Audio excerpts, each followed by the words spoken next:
Good morning, students. Good morning, ma'am. Good morning. In our previous class, we have studied about ecosystem.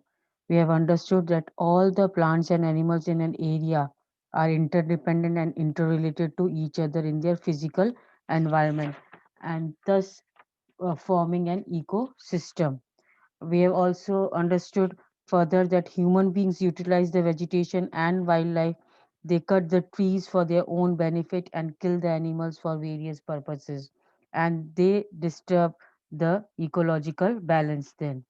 A very large, then we have understood about the definition of biome. It is very large ecosystem on land having different types of vegetation and animal life, and this is called a biome, and this biome is identified on the basis of the uh, different plants of that particular region. Then those forests are also means these we have read about the different types of vegetation in which uh, we have started with tropical evergreen and tropical deciduous. In tropical evergreen, we have seen that these forests are also known as tropical evergreen, that means tropical rainforest.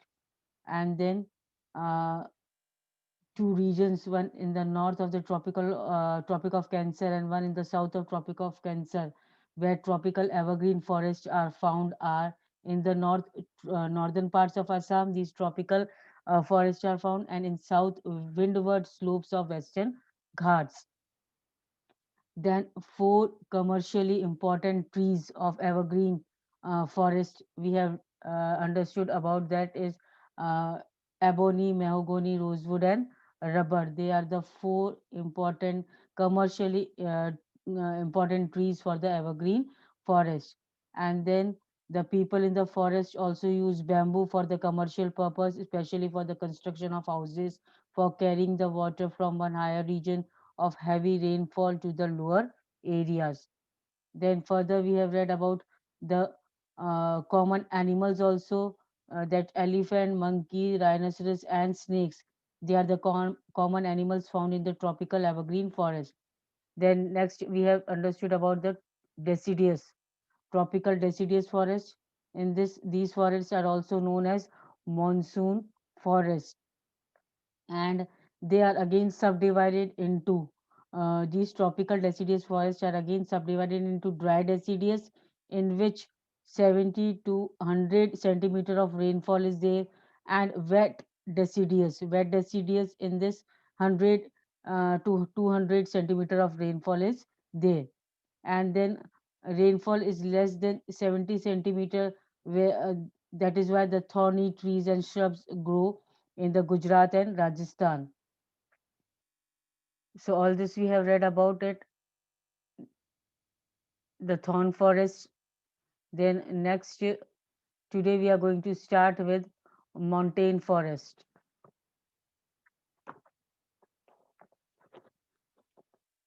Now, in montane forest, in mountainous areas, the decrease in temperature with increasing altitude leads to the corresponding change in natural vegetation. That means the natural vegetation depends according to the altitude also, and with the climate also it changes.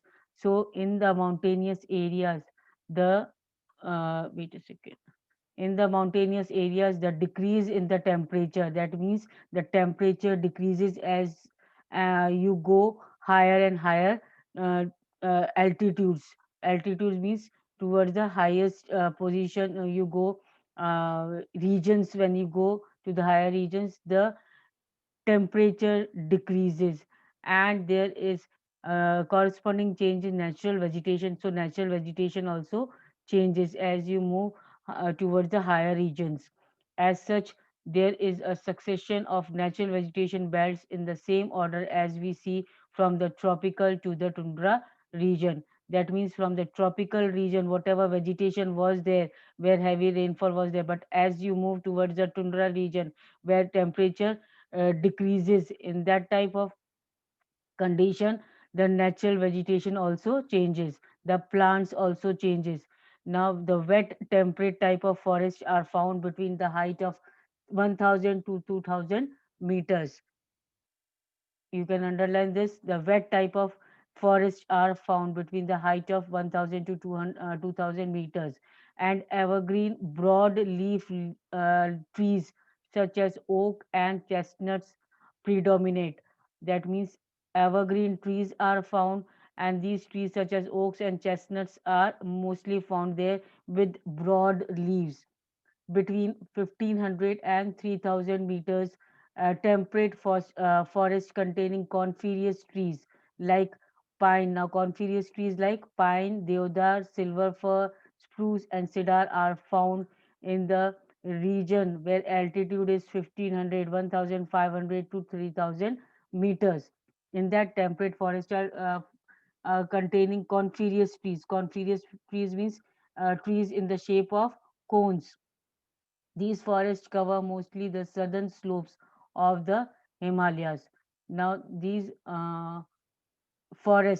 evergreen forests mostly covers the southern slopes in the slopes of the Himalayas, placing heavy high altitude in the southern and northeast India. At higher elevation, elevation means little higher above the ground, uh, we can say that temperate grasslands are common. So at higher elevation, little bit above the ground, higher altitudes, the temperate grasslands are also common. At high altitudes, generally more than 3,600 meters above the sea level, temperate forests and grasslands gave way to alpine vegetation. Now, these higher altitudes, they are having the alpine vegetation. Alpine vegetation means where less vegetation is there. Very less vegetation appears when we go more and more higher to the higher regions, that is more than 3600 meters above the sea level. And the trees commonly found here are silver fir, junipers, pines, and birches, and they are common trees found here in the alpine region. However, they get progressively stunted as they approach the snow line. Means these trees, the height becomes tiny, or we can say short, as they approach the snow line. Snow line is where the area of snow covered with snow, and area where the area is not covered with the snow, the border line is there, that is called as snow line. Ultimately, through shrubs and scrubs, they merge into the alpine grasslands. A little bit grassland is grown over there in these means trees with the stunted height is there, short height is there, whereas they approach the snow line, that is on the ground where little bit snow is there, and which difference between the ground which is not covering with the snow. These are used extensively for grazing by nomadic tribes like the Gujars and Bakarwals.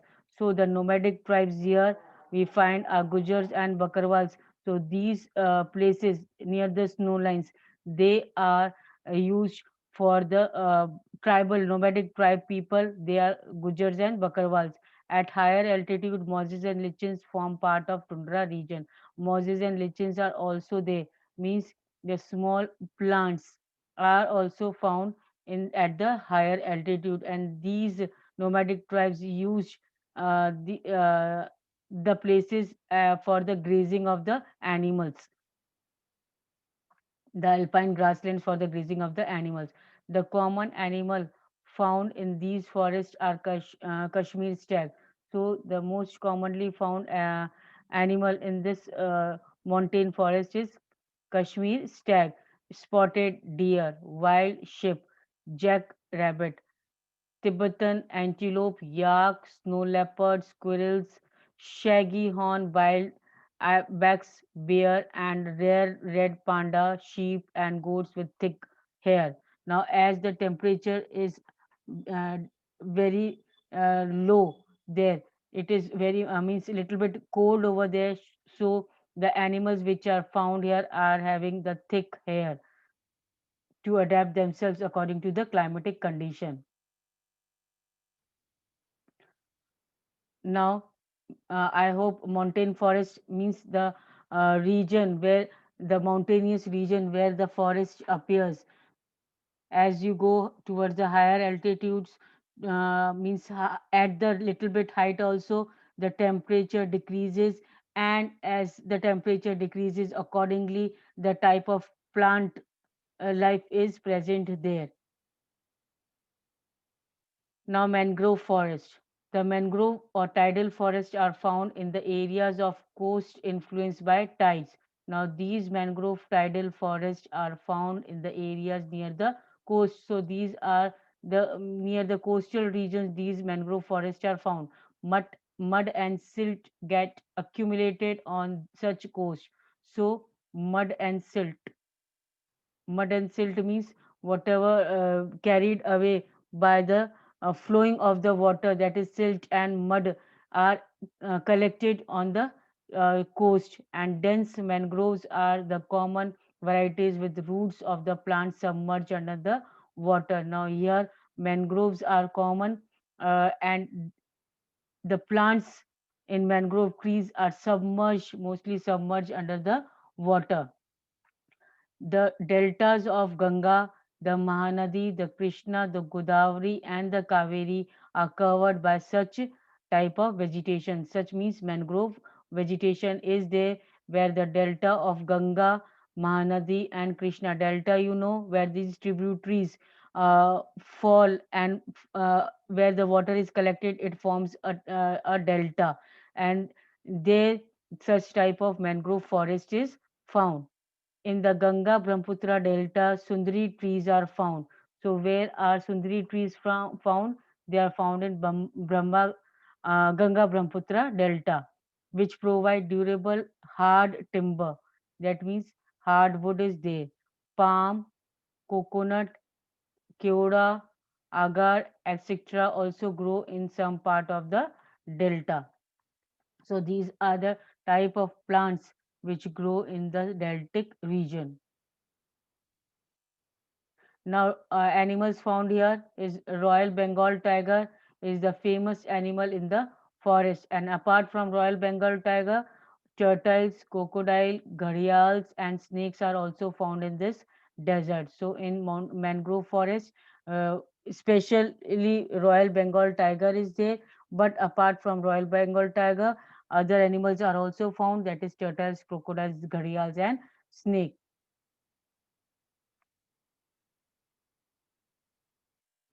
Now, medicinal plants, the plants which are grown for the purpose of medicine, for preparing the medicines and all. Now, which type of plants are these? We will understand within this given paragraph. India is known for its herbs and species from ancient times. Sorry, spices from ancient times. So, from ancient times, India is known for the herbs that is used for as a medicine. Some 2000 plants have been described in Ayurveda, and at least 500 are in the regular use. That means 2000 plants are being described in Ayurveda. Ayurveda is also a type of treatment given to the patients. So, 2000 plants have been described. It is given through the herbs. The Ayurveda treatment is given by using the different types of herbs and plants and roots of the plants. So, 500 are in the regular use. The World Conservation Union Red List has named 352 medicinal plants, of which 52 are critically threatened and 49 endangered. That means 49 are still endangered. If means human beings are using extensively, very in a large quantity, and that is why they are endangered. The commonly used plant in India are, now which are the commonly used plant in India for the Ayurveda? First is Sarvgandha. Now, what is the use of Sarvgandha? Used to treat blood pressure. It is found only in India. This Sarvgandha is only found in India, and it is used to treat the blood pressure. Jamun. Next is jamun. Now jamun, the tree jamun is used for the juice from the ripe fruit is used to prepare vinegar, which is carminative and diuretic, and has digestive properties. The powder of the seed is used for controlling diabetes. So the jamun is also having the medicinal utility. That means it is used for the digestive properties also, and the powder of the seed of jamun is also used for controlling the diabetes. Now another tree which is arjun. The fresh juice of leaf is a cure for earache. If an earache is there, that means you can use the juice of the leaves of the arjun for the cure of your earache. It is also used to regulate blood pressure. Now this arjun tree is also used for the proper regulation of the blood pressure. Next come babool.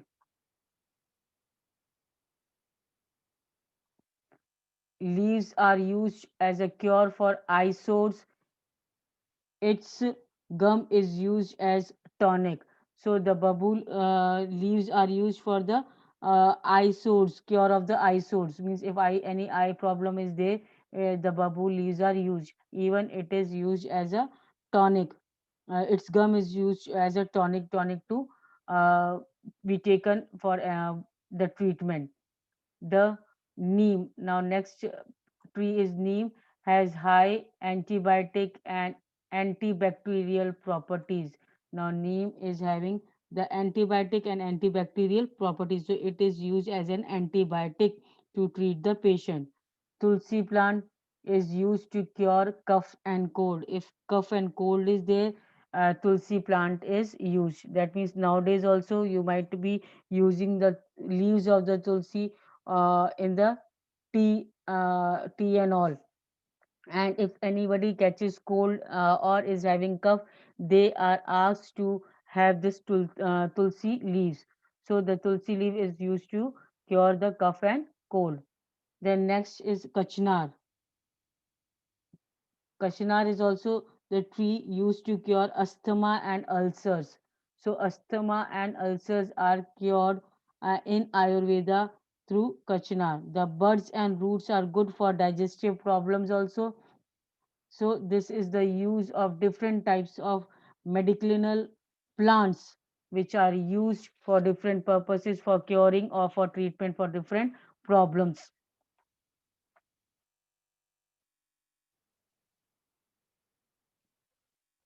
Now, as we will continue this paragraph, Royal Bengal tigers is famous animal in the forest. Turtles, crocodile, gharials, and snake are also found in the forest. And then different species of deer are some other animals found here. Then wildlife. We come to the paragraph wildlife. Now here you can see about the wildlife. What type of animals are present in different types of vegetation? Now, like its flora, India is also rich in fauna. Now, till here we have read about the flora, that is plant life, the natural vegetation which grows. Now, coming to the wildlife, that India is also rich in the fauna. It has approximately 90,000 animal species. Now, India has approximately 90,000 animal species. The country has about 2,000 species of birds. They constitute 13% of world's total population. Means world's total. How many birds are present? 13% of the world is birds are present in India. There are 2,546 species of fish, which account for nearly 12% of the world stock. Means in the world, how much many fishes are there? From that total, 12% is there present in India, and it also shares between 5 and 8% of the world's amphibians, reptiles, and mammals. So these types of uh, animals, how much percentage of animals means we this from this percentage we can find out that how much rich India is with the fauna also, not only with the plant life but with the flora also, with means that means with the animal life also. The elephants are most majestic animal among the mammals. You can underline this. Which animal is considered to be the most majestic animal among the mammals? It is elephant. They are found in hot, wet forests of Assam, Karnataka, and Kerala. Then one-horned rhinoceros are the other animals which live in swampy and marshy lands of Assam and West Bengal. Arid areas of Run of Kutch and the Thar Desert are the habitat of wildlife and camels, respectively. That means the arid areas of Run of Kutch and Thar Desert are habitat of wildlife. Wildlife is found in Run of Kutch and camels are found in Thar Desert. Indian bison, Nilgai, that is blue bull,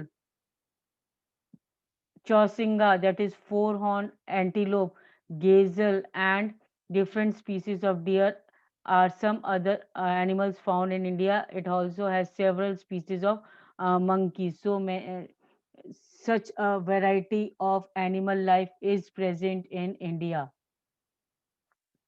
Now, do you know Wildlife Protection Act was implemented in 1972 in India? So the act was also implemented, came into force in 1972 to protect the wildlife because today if we see many animals are being endangered due to the uh, killing of or poaching of animals by the human beings. Now, India is the only country in the world that has both tigers and lions. The natural habitat of Indian lion is a Gir forest in Gujarat. So you can underline this also. The natural habitat of Indian lion is Gir forest in Gujarat. The tigers are found in the forest of Madhya Pradesh and Sundarbans of West Bengal and the Himalayan region. So tigers are found where? They are found in forests of Madhya Pradesh, Sundarbans of West Bengal, and Himalayan region. Even leopards are members of cat family. They are important among animals of prey. So, which animal is the member of the cat family? It is leopard. Now here again, do you know is given the Gir forest is the last remaining habitat of the Asiatic lion. So which is the last remaining uh, habitat means where these lions, Asiatic lions can be found. It is the Gir forest where the Asiatic lion is found. The Himalayan harbor a hardy range of animals which survive in extreme cold. That means the in Himalayan region, as you go higher and higher altitudes, the temperature decreases and it is very cold. And it at means at the height it is at about freezing condition. So there also few animals are found there.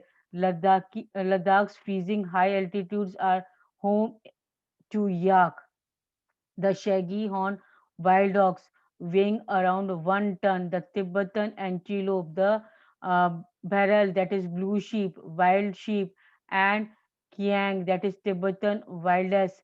They are found in this high altitudes of Ladakh. Then furthermore, the ibex bear, snow leopard, and rare red panda are also found in certain uh, pockets, means in certain places. These are the few animals which are having thick coat, thick fur. They are found especially in these high altitude areas. In the rivers, lakes, and coastal areas, turtles, crocodiles, and gharials are found. The Now here this figure 5.8 wildlife reserves are given. In this map you can see about the wildlife sanctuary. It is given with the circle. Then bird sanctuaries are given in the with the star shape, and national parks are shown with the triangle shape. So you can check this Sariska. Sariska is a wildlife sanctuary. Then Sanjay Gandhi. They here in this place you can find out the national parks and all. Then Gir. Gir is also the national park you can see. So in this way, Manas, Kaziranga, they are all the national parks which you can see in different places. According to this map, you can find out the places where these national parks, wildlife sanctuaries, and bird sanctuaries are there. Now, in the rivers, lakes, and coastal areas, turtles, crocodiles, and gharials are found. The latter is the only representative of the variety of crocodile found in the world today. That means only the variety of the coastal areas. In the coastal areas, the variety of crocodile are found in the world today here. Now, bird life in India is very colorful. Peacock, pheasants, ducks, parakeets, cranes, and pigeons are some of the birds inhabiting the forest and wetlands of the country. So now, till now, we have read about the animals. Now, coming to the birds, they are these common birds found here are peacock in India are found peacock, pheasants, duck, parakeets, cranes, and pigeons. We have selected our crops from the biodiverse environment, that is from the reserve of edible plants. We also experimented and selected many medicinal plants. The animals were selected from large stock provided by the nature as milch animal, means which provide the means which provide some or the other thing to the human beings. They also provided us drought power, transportation, meat, and eggs. The fish provide nutritive food. Many insects help in pollination of crops and fruit trees, and exerting biological control on such insects is harmful. So, in this way, we can see how whatever plants we are growing, either they are the edible plants, they are very helpful for the fulfillment of human needs. That is, they are used for the purpose of food. Even few plants are used for the medicinal treatment and all. Then animals which are present here in India, they are very helpful for the human beings in transportation, meat and eggs and all. They provide many things to human beings. Fish also provide the nutritive food. Even uh, many insects help in the pollination of crops, fruit trees, and exerting biological control on such insect is very harmful. Every species has a role to play in the ecosystem.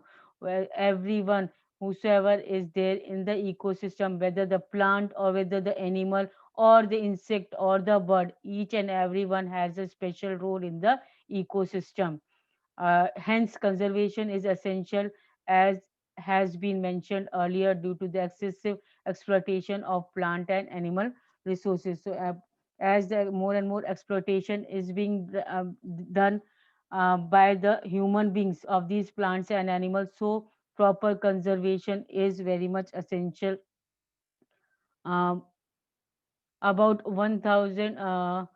300 plant species are endangered and 20 species are extinct. That means so many plant life, and even not only plant life but animal life is also being endangered just because of the excessive use, killing or poaching of the uh, animals by the human beings, and the cutting, excessively cutting of the trees. The main cause of this major threat is to nature are hunting by greedy hunters for commercial purposes, and they are hunting the animals for their commercial purposes. Pollution due to chemical and industrial waste, acid deposits, introduction of alien species, and reckless cutting of forests to bring land under cultivation and habitation are also responsible for the imbalance. So all these are the uh, are responsible factors for the uh, for disturbing the ecosystem. So that there is need to protect the wildlife. So I end up here only. In our next class, we will continue from here, from this page only. Till then, read till here. Whatever you are not able to follow, you can ask me if any doubt is there. And in our next class, we'll continue from here and we will discuss the question answers afterwards. if time permits. That's all for today. Thank you.